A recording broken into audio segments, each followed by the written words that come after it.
Hi! నమస్తే! Welcome back to my channel. నేను Lakshmi.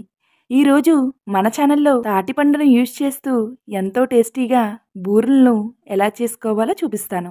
Welcome to unique diaries. కాలానికి గుణంగా ఇప్పుడు పిల్లలకి తాటికాయలు అస్సలు తెలియడం లేదు. చిన్నప్పుడైతే తాటిపండు దొరికితే చాలు తాటి గారెలు, తాటి రొట్టెలు వేసేవారు. మీకు తాటిపండు దొరికితే ఈ రెసిపీనైతే తప్పకుండా ట్రై చేయండి. ఇలా బాగా పండిన పండును తీసుకుని చూసారా? బాగా పండినట్లుగా ఫ్రెష్‌గా కనిపిస్తోంది. ఇప్పుడు ఈ లోపల ఉన్న గుజ్జుని మనం కలెక్ట్ చేసుకోవాలి. ఇలా 3 భాగాలుగా చేసుకుని ఒక్కొక్క పార్ట్‌ని తీసుకుని క్యారెట్‌ని ఎలా అయితే తురుముకుంటామో సేమ్ అలానే ఈ గుజ్జుని కలెక్ట్ చేసుకోవాలి. నేను ఆల్రెడీ తీసి పెట్టుకున్నాను. ఇలా మెత్తని పేస్ట్ లాగా రెడీ చేసుకోవాలి. మెజర్‌మెంట్ కోసం 1 కప్పు పేస్ట్‌కి 1/2 కప్పు తురుముకున్న బెల్లాన్నయితే వేసుకున్నాను. బెల్లం వేసి మిక్స్ చేయగానే పలచనబడుతుంది. సో 1/4 కప్పు బియ్యం పిండిని వేసుకుంటున్నాను. చేతికి ఒత్తుకోవడానికి వీలుగా ఉండేలాగా 1/4 కప్పు అయితే చక్కగా సరిపోతుంది.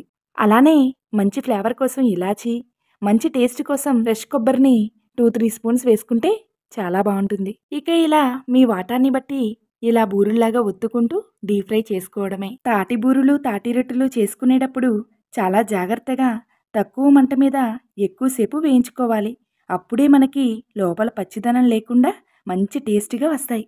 నిజానికి తాటి చెట్టు నుండి వచ్చే ప్రతిదీ కూడా అందరికీ ఉపయోగకరమే. తాటి ఆకులు, ఆ చెట్టు నుండి దించే కళ్ళు, ఎండాకాలంలో చలవ చేసే ముంజులు, తాటి పళ్ళు, దాని నుండి వచ్చే తీగలు, బుర్రగుంజు ఇలా ఎన్నో ఉన్నాయి కదా. ఇలా వీటితో చేసే సాంప్రదాయపు వంటలు ఎంతో రుచిగాను ఆరోగ్యకరంగాను ఉంటాయి. మరి ఇలా మంచి గోల్డెన్ కలర్ వచ్చేదాకా ఫ్రై చేసుకుని పక్కకు తీసుకుని పెట్టుకోవాలి. చల్లారిన తర్వాత సర్వ్ చేసుకుంటే టేస్టీ తాటి బూరెలు ఎంతో రుచిగా ఉంటాయి. ఇక గార్నిషింగ్లోకి వచ్చేస్తే తాటి బూరెలతో పాటు కొద్దిగా మ్యాగీ కూడా చేశానులేండి. వీటిలో కొబ్బరి యాడ్ చేశాను కనుక ఫ్రిడ్జ్లో స్టోర్ చేసుకుంటే తప్పనిసరిగా 3-4 డేస్ అయితే నిల్వ ఉంటాయి. ఈ రెసిపీ మీ అందరికీ కూడా నచ్చిందని అనుకుంటున్నాను. మధ్యలో మన ఛానల్ ఎవరైనా చూస్తున్నట్లయితే తప్పకుండా సబ్స్క్రైబ్ చేసుకోండి. నా యూనిక్ డైరీస్ ఛానల్ని సపోర్ట్ చేయాలని మనస్ఫూర్తిగా కోరుకుంటున్నాను. లక్ష్మి.